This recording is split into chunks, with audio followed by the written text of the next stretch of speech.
Welcome back to the Crochet Crowd. So, my friends at yarnspirations.com. I'm your host, Mikey. Today is a demonstration of doing the tight chevron stitch. Now, this is showing two different methods. We can just do the regular stitches that you see, or you can do the back loops, and you can see that it completely changes the texture on the way that it looks. So you can decide to do that. People have an aversion to the back looping. To me, I think it adds a little bit more interest to my point of view. So what we have is that I'm going to be demonstrating this. This is in multiples 11 plus 2, so 11, 11, 11 plus 2. What you should know is that when you have a straight line like this, as soon as it starts to go up and down, the straight line gets much smaller. So I don't know the stitch counts in order to change it to a certain size. So what I would do is do a huge multiple of these 11s and knowing that they will collapse on itself, and I'll be demonstrating that in a few moments. So without further ado, let's begin with our starting chain. So let's begin, and it's in multiples of 11 plus 2 at the end. So each one of the 11 is one chevron. So we're just going to go 1, 2, 3, 4, 5, 6, 7, 8, 9, 10, and 11. So as I said, a straight line like this looks this distance, but as soon as you get the bend like this, it compresses the distance. So that's just something you need to be aware of. So if you want another set, so 1, 2, 3, 4, 5, 6,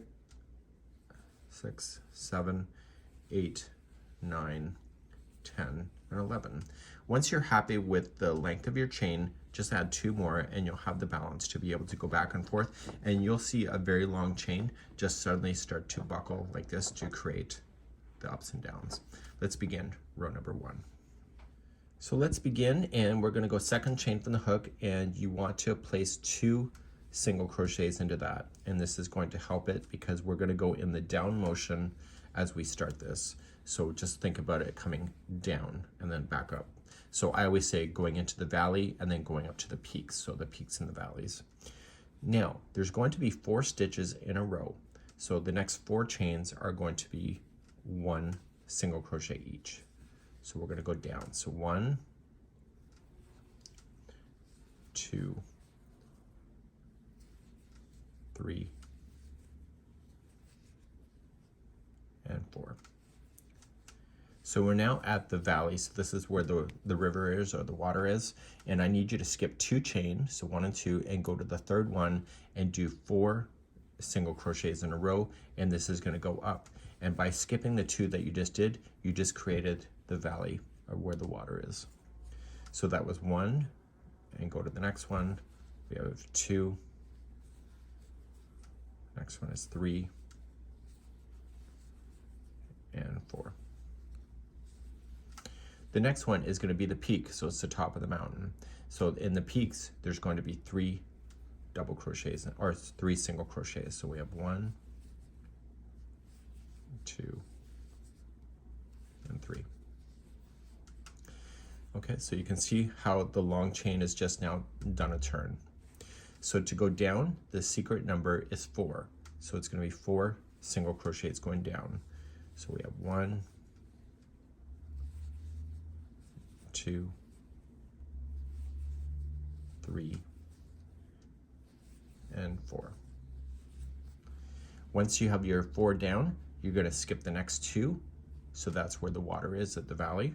And so skipping 2, go into the third one and start going up. And you're going to go up and down your chain just like this. But eventually you'll come to the end, which I am. So I'm going to do 4 going up. Okay, so it's 4 after the valley. So it's what you already know. And in the very last stitch, once the 4 are in, it's going to be 2 single crochets. So it's only the edging where it's in the up motion that has 2 into the peak. And then everything else is going up and down like this. So it's going to look a little twisted when you go to start it now, but then once you get the next row, you're going to see it stabilizing. So you can see that the long chain just compressed in. So let's move on to the next row. So what we have here is that if you decide not to use any back loops, it looks flat like this, and you'll notice that it kind of buckles like this, and that's normal. So it creates that texture going up and down. If you use the back loops only on this, you'll create these ridges, and those are on both sides. So you have to decide which way you want to go. Maybe you want to do a combination, but you should know that there is a tension difference between the two stitches. See how this wants to come in? So I'd be pretty consistent if I were you. Let's move on. To start a new row, and if you are deciding to do the back loops, then this is where you're going to start. So I'll just start and chain 1. So if you would like to do regular stitches, just use the regular stitch. If you would like to do the back loops only, just use the back loops. Place in 2 single crochets into the first one. I'm just using the regular stitching in this example. And I'm still going to go 4 down, so 4 will never change. So we're going to go 4 down. So 1, 2, 3, and 4. You're going to skip the next 2, which is the valley, and you're going to come to the third one and do 4 going up. So we have 1, 2, 3, and 4. And this is where I can give you a tip. The top of the peak is always the middle of the grouping of 3, right here. And there's always going to be 3 single crochets there. So 1, 2, 3. So if you know what that looks like, you're less likely to make a mistake. So to go back down again, it is 4 going down.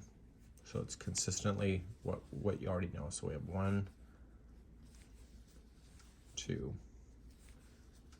3, and 4. And then skipping the next 2, which is the valley, and go into the third, and then you're going to go up. And eventually you're going to hit the other side like I am. So it's going to be 4 going up. So 1, 2, 3, and 4, and this should leave you 1 stitch left. Okay, so this is the next stitch right here.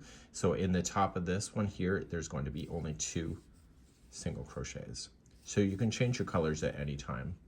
So you're going to turn your work, and you can see that this is now more stronger in the way that it appears, and the more rows you do, the more it will sit flat.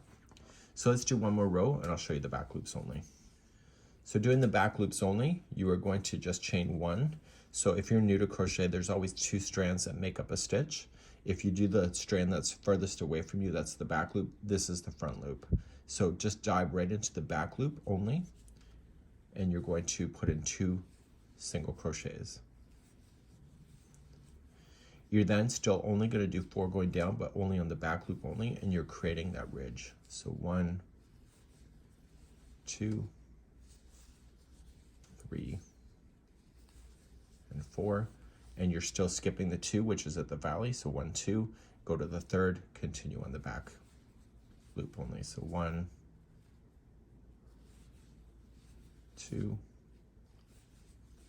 3, and 4, and it's the middle one of the grouping here that will tell you what to do, and it's 3 single crochets in the middle one and the back loop only. And then go down and do your 4. So we have 1,